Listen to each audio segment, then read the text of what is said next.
Kita akan belajar tentang yang namanya sales funnel. Biar apa? Biar kalian ngerti ya, funnel sales itu prosesnya 1, 2, 3. Jelas bagaikan sistem. Biar kalian tuh punya gambaran gimana caranya gue pribadi itu approach sales ini. Karena gue approach sales ini berbeda dengan orang banyak. Gue nggak lihat sales ini adalah gue cuma telepon-teleponin orang, terus berharap gue berdoa, semoga ada yang convert, semoga ada yang bisa di closing. Nggak. Gue lakukan ini sangat sistematis, kayak gue lakuin bisnis gue yang lainnya. Semua itu by system, ada funnelnya, rapih, jelas. Kalau kita punya mindset seorang entrepreneur atau pengusaha, kita nggak mau selamanya kerja di dalam suatu sistem. Kita mau keluar dari sistemnya, kita taruh orang di sini. Jadi sebenarnya materi yang gue kasih ke kalian ini adalah materi yang gue sendiri turunkan ke tim sales gue. Ke sales terbaik yang pernah gue latih itu gue turunkan dari sistem ini. Karena sistem sales yang baik itu semua mulai dari funnelnya. Jadi kita akan bahas secara komprehensif funnel dari sales. Funnel dari sales ya, kalau kalian lihat nih, gambar sini, cuma ada 3 ya. Paling simple, pertamanya paling atas itu adalah prospecting, kedua itu namanya conversation, dan yang terakhir closing. Simple ya, cuma 3 stepnya. And bam, uang masuk. Ini gue aplikasikan ya dalam waktu hampir kurang lebih 9 tahun di industri berbeda ya, dari properti, dari agency ya, sampai gue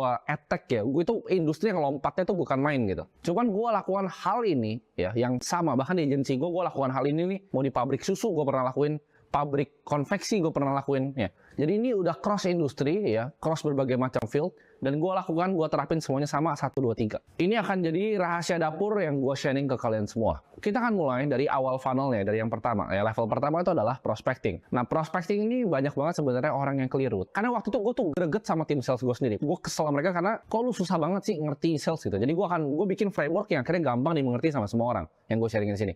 Prospecting itu cuma 1 kalimat ya. Orang banyak yang prospek A, B, C, D, E, F, G. Enggak. Prospecting itu kalau kalian simpel adalah orang yang mau ngangkat telepon kalian. Titik. Ya. Jadi prospecting adalah menyortir orang yang mau angkat telepon kalian. Ini sebenarnya banyak banget disalahgunakan. Karena gue kesel banget. Ini disalahgunakan sama para sales trainer, ya kan? Para trainer asuransi, para trainer MLM yang belum tahu apa-apa. Mereka banyak-banyak ngajarin gini ya. Begitu kalian pulang dari rumah, ini akan kalian lakukan. Ambillah kertas HVS, tulis 100 orang yang kalian kenal. Semua yang kalian tulis 100. Tapi kalau nggak punya 100 gimana? Tulis semua 100. Jadi sampai pembantunya pun ditulis gitu. Anak pembantunya kalau bisa ditulis gitu yang umur 3 tahun. Nah itu bukanlah prospecting yang baik. Karena prospecting menurut definisi gue adalah siapa orang yang mau angkat telepon. Kalau pembantu nggak mau angkat telepon, dia bukanlah prospek dari gue. Prospecting yang paling gampang betul sebenarnya itu adalah dari namanya warm network atau network kita sendiri ya, hot network. Ibaratnya orang-orang yang kita udah kenal, yang kira-kira kita tahu nih, oh dia kayaknya butuh jasa kita, oh kayaknya dia butuh properti, kayaknya dia butuh asuransi. Kita udah kenal itu paling gampang. Itu boleh ditulis ya. Itu nggak masalah sama sekali untuk ditulis. Gue sebagian besar dari kalian dan gue waktu itu gue harus kreatif dalam cari sales. Gue kan sempat ngajarin beberapa kali di YouTube kalau misalnya gue nyari sales dari agency itu banyak kan gue cold call. Tapi ini adalah rahasia yang gue nggak pernah bongkar di YouTube, gue akan kasih buat kalian. Caranya adalah ikut conference atau networking event. Ini hal yang gue lakukan dari gue jadi agent di properti. Karena di properti itu kan ada 2. Kita harus nyari listing 1, dan kedua kita harus jualan. Jadi kita nggak bisa jualan kalau kita nggak punya listing. Itu gue bisa dapetin banyak banget insight. Contohnya apa? Gue jadi tahu nih siapa yang mau, gue namanya orang properti ngomongnya co-brok ya. Jadi co-broker. Jadi itu listing dia, tapi kalau gue dapet kliennya ntar kita bagi 2, kita atur skemanya sendiri atau lu mau 60-40 terserah lah. Jadi itu gue dapat banyak tuh co-brok dari situ. 1 itu kalau jadi agent. Tapi yang paling berdampak adalah ketika gue jadi agency. Jadi conference atau acara-acara ini itu adalah tambang emas bagi gue. Jadi gue ibarat cuma bayar mungkin 100.000 atau bahkan kalau properti itu waktu itu banyak yang gratis. Jadi itu ada launching nih apartemen atau launching perumahan, diundang sama developernya itu gratis, bahkan dikasih makanan minum. Tapi yang pas agency gue cari misalnya entrepreneur punya pelatihan gitu atau yang lain. Gue ikutin tuh semua conference. Itu ibaratnya masuk gue cuma 100.000 tapi lu bisa dapat banyak uang dari sana. Nah tapi caranya gimana? Bumbu dapurnya apa untuk bisa prospecting yang benar di conference? Apa kita daftar aja, kita datang terus kita langsung yuk kita network sama orang? Jawabannya enggak. Mungkin beberapa dari kalian ada yang bisa gayanya kayak Casanova gitu kan, ngomongnya bener-bener bagus. Kalian bisa prospecting di sana, bisa dapetin orang yang bagus di sana. Ya gue hats off, gue hormat sama kalian, tapi waktu itu gue nggak sejago itu. Jadi yang gue lakukan adalah apa? Lakukan PR-nya. Sebelum gue datang ke event, ya, gue biasa bahkan tanya sama event organizer-nya. Atau bahkan kadang gue bayar orang ini bukan untuk dicontoh ya. Tapi gue suka cari listnya. Sebelum gue datang ke conference, gue cari listnya. Siapa yang ikut conference-nya. Nah itu kuncinya situ. Listnya. Nah begitu udah ada list, gue tuh udah ibarat masuk ke medan perangnya udah ada strateginya. Oke, gue mau ketemuin si A, si B, si C, si D, si D ini 5 kemungkinan jadi prospek gue. Gue akan buang setelah yang di depan bacot gue nggak peduli. Gue mau lihat nih, kira-kira gue bisa buang 15 menit gak sama si A, 20 menit sama si B, 30 menit sama si C, 30 menit sama si B. Jadi itu gue strategiin kayak gitu. Begitu gue jadi gue udah tahu, oke gue mau ngomong sama dia karena dia punya pabrik konveksi. Gue mau ngomong sama dia kan dia punya ini. Tapi cara lebih ekstrimnya adalah apa? Waktu itu gue tuh semacam authority karena gue waktu itu ngerjain satu startup dan kebetulan gue jadi pembicaranya di sana. Nah dari sana kalau ada event bahkan gue mau coba nyelundup masuk. Nah ini kalian akan ngerti the power of influence, nanti gue akan ajarin di kelas-kelas selanjutnya. Di saat gue ngajarin kalian seni dari persuasi. Tapi waktu itu gue nyelip sebagai authority. Yaitu gue nyelip apa? Mau nggak gue jadi speaker gratis? Ilmu gue seperti ini, presentasi gue seperti ini. Gue yakin ini bisa deliver value ke acara kalian. Satu, acara gue masuk gratis. Dua, gue jadi speaker. Jadi sebelum gue ngomong-ngomong ini semua ya, gue pernah jadi ibaratnya trainer marketer waktu itu. Gue pernah datang sampai ke kampus-kampus. Buat kalian yang tahu kampus yang di Gading Serpong itu gue lupa namanya. Ada satu kampus di Gading Serpong. Gue pernah datang itu. Gue datang ke dalam ruangannya. Ada orang sekitarnya 50-70. Gue latih marketing di sana. Tapi yang bikin bukan anak kampus ya. Waktu itu dia bikin acara, orang luar bisa datang. Nah dari situ gue networking tuh, gue cari listnya ya. Jadi gue jadi speaker, karena gue jadi speaker begitu gue networkingnya itu easy as a cake. Karena basically presentasi gue itu bukan materi buat mereka semua, tapi ini materi buat 5 orang tadi, ini materi jualan gue sebenarnya ya. Itu bumbu dapur gue. Dan gue nggak masalah conference atau seminarnya mahal. 2 juta 3 juta gue sikat. Yang penting apa, gue pulang bawa 20 juta gitu. Yang penting ada return on investment-nya. Nah oke, kan itu buat kalian yang misalnya B2B ya, kalian punya uang dan kalian mau ke conference. Tapi gue yakin di kalian ada beberapa yang belum punya skill-nya untuk bisa networking atau untuk semangat ikut conference gitu. Jadi gue kasih saran kalian buat kalian yang nggak mau lakuin itu ya. Saran kedua gue untuk prospecting adalah namanya cold outreach. Ini seni paling dasar. Zaman dulu tuh orang yang selalu nelfon-nelfonin, tapi zaman sekarang kita pakai teknologi, pakai canggih. Paling efisien tuh di 2 tempatnya sebenarnya. Satu adalah LinkedIn, kita cold outreach di LinkedIn. Yang satu lagi adalah cold email.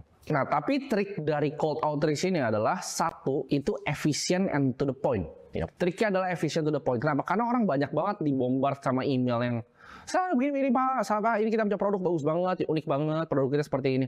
Caranya adalah kita jadi beda dengan kita to the point and direct. Ini gue bisa kasih contoh template gue. Dulu gue punya template, ini kalian bisa lihat sini. Lu mau contek terserah, lu mau modifikasi terserah. Tapi ini gue baca di sini template-nya. Siang Mbak Ana, nama saya Timothy, CEO dari agency ABC. Agensi saya membantu UMKM untuk scale up omsetnya 2-3 kali melalui performance marketing dengan Facebook dan TikTok Ads. Dengan expertise yang bisa kami berikan, saya yakin online shop Mbak Ana bisa mengalami peningkatan omset yang serupa. Nah ini berikut adalah contoh dari beberapa klien kami. Apakah Mbak Ana bersedia untuk ngobrol mungkin sekitar 15-20 menit di minggu ini? Saya free hari Kamis jam 1 atau jam 2 siang. Nah ini email yang paling efektif yang gue lakukan pada waktu itu. Ini jadi gue lakukan di berbagai macam bidang ya. Dari misalnya Instagram, gue coba di LinkedIn waktu itu belum terkenal sekarang, jadi gue belum coba di LinkedIn. Tapi ini mostly gue pakai untuk cold reach di email. Nah ini kita lihat ya, ini ada beberapa ibaratnya kata-kata kunci di sini ya. Pertama, gue langsung cepat to the point. Siang Mbak Ana, nama saya Timothy, CEO dari agensi ABC. Orang tuh nggak mau tahu lu uniknya apa. Orang mau tahu lu bisanya ngapain. Jadi, agensi saya membantu UMKM untuk scale up omsetnya 2-3 kali melalui performance marketing Facebook Ads. Jelas, gue bantu UMKM scale up 2-3 kali omsetnya ikut gua dengan Facebook Ads. Nah, kita kasih tahu what's in it for them. Karena orang tuh mau tahu what's in for me. Gua buka ini fungsi buat gua apa. Dengan expertise yang saya bisa berikan, saya yakin online shop bahkan bisa mengalami peningkatan omset yang serupa. Berikut adalah contoh dari klien kami. Langsung portofolio di situ. Kliennya apa? Jadi berapa? Gitu. Langsung tunjukin aja di sana. Terakhir, jangan cuman apakah Mbak Anda tertarik? Itu menurut gua basic banget dan banyak yang salah. Banyak yang blunder ya. Banyak yang bacotnya panjang lebar, itu paragraf-paragraf nggak penting ya kan, sampai apakah tertarik, lu gimana mau dapat prospek yang bagus, lu aja nggak jelas gitu. Nah makanya penting untuk ngerti funnel, karena paling atas apa? Prospecting, bawahnya conversation. Tujuannya adalah untuk masuk ke bidang kedua ya, dari atas kita turun ke bawah nih ke conversation.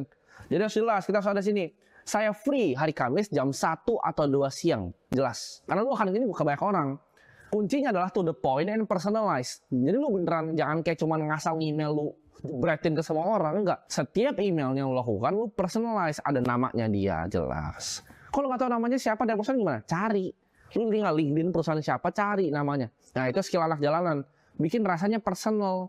Lu beneran mau ketemu, karena lu kasih jamnya, hari Kamis jam 1 atau jam 2 mbak. Itu taktik gua, lu mau kopas, silahkan. Lu pakai template-nya buat diganti ke lu, silahkan ya. Tapi ini works very well buat gua ya. Ini works very well buat gua. Oke, kita udah bahas kira-kira prospecting kan. Tadi ada beberapa faktor yang bisa kalian lakukan, ikut conference dan cold outreach, serta kita bikin ya network kita jadi warm market, jadi hot market. Nextnya adalah apa? Nextnya satu step sebelum kita closing adalah conversation. Let's say si Mbak Ana itu udah agree lah buat ketemu via offline ataupun via Zoom atau via telepon gitu.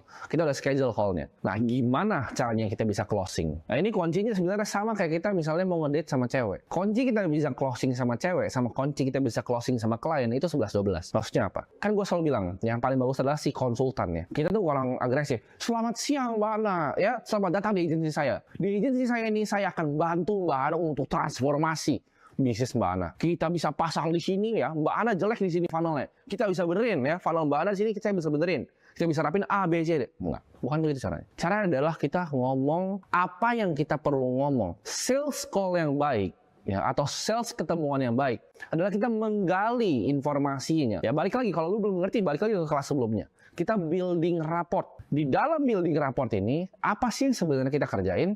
Kita mau tahu kebutuhan dari calon klien kita apa. Jadi rules-nya adalah Pareto, 80-20. 80% of the time klien yang ngomong, 20% of the time lu yang ngomong. Dan lu yang ngomong, lu cuma tanya pertanyaan. Sama kayak ngedate sama cewek. Lu kalau ngedate sama cewek kebanyakan bacot udah pasti ditinggal. Caranya adalah gimana? Lu tanya dia pertanyaan yang dia mau dengar. Oh Mbak Ana sekarang ini kendalanya apa ya Mbak? Mbak Ana butuh solusi apa? Oh kenapa Mbak? Misalnya lead-nya Mbak Ana kurang banyak. Mbak Ana udah coba belum Facebook Ads? Udah pernah otak-atik belum? Kalau misalnya ditambah SEM di Google-nya. Jadilah sebuah konsultan, tanya ke dia. Ingat, dengan lu bisa diem, lu bisa formulain strategi tempur. Bahkan dari pertanyaan yang lu tanyain ke dia, kalau lu dengerin dia baik-baik, lu bisa formulasi nih cara jualannya di belakang. Lu mungkin dengerin ini sedikit aneh gitu, apa sih maksudnya? Tapi ntar kalau udah masuk ke dunia sales, lu bakal tahu. Dia bakal ntar sampai ngomong, wih gila ya, dia ngerti bener ya tentang semua ini bisnis. Padahal lu baru dengerin dari dia sendiri. Tapi lu balikin ke dia. Dengan apa? Dengan lu jadi orang yang diem. Kalau orang sales gua nih bacot 80% of the time itu udah pasti kagak closing. Dia kagak tahu klien yang butuhnya apa. Klien paling nah, oh iya ya, ini orang bacot gitu. Jadilah orang yang ngomongnya lebih sedikit dibanding klien kalian. Tanya spesifik yang bisa ngebantu klien kalian. Sales itu seninya tentang building relationship, tentang tanya mereka maunya apa, kebutuhannya apa, dan gimana cara kita bisa deliver yang terbaik untuk mereka. Dan yang terakhir ya, dari funnel kita belajar prospecting, ya kita belajar conversation, itu jangan kita kebanyakan bacot. Dan yang terakhir adalah closing. Nah ini adalah penutupnya. Sebelum ada kata closing, gue bilang sales itu garis lurus dari A ke B. Tadi itu funneling tuh semuanya, itu dari sebelum ketemu sales ya. Conversation tuh masuk di sales ya. Jadi conversation tuh masuk, kita udah ngomong nih sama nih orangnya. Call to outreach kan banyak tuh, banyak yang belum mau dengerin kita. Anggap aja dari posisi conversation, dari A ke B ke closing. Nah itu gimana caranya? Kalian gabungin semua yang diajarin pada kelas kali ini ya. Kalian gabungin dari awal sampai nanti yang akhir yang kalian belum nonton, itu kalian gabungin semua jadi satu. Ini baru kalian jadi senjata untuk kalian bisa tarik ke closing. Begitu dia mau kabur sini, tarik ke bawah. Kabur sini, tarik ke bawah ya. Intinya ujung dari sales adalah closing. Tapi setelah closing, ya itu belum selesai. Lu harus ngerti yang terakhir, yaitu after sales. Ketika ini komplit ya, beres, lu jadi sales yang top.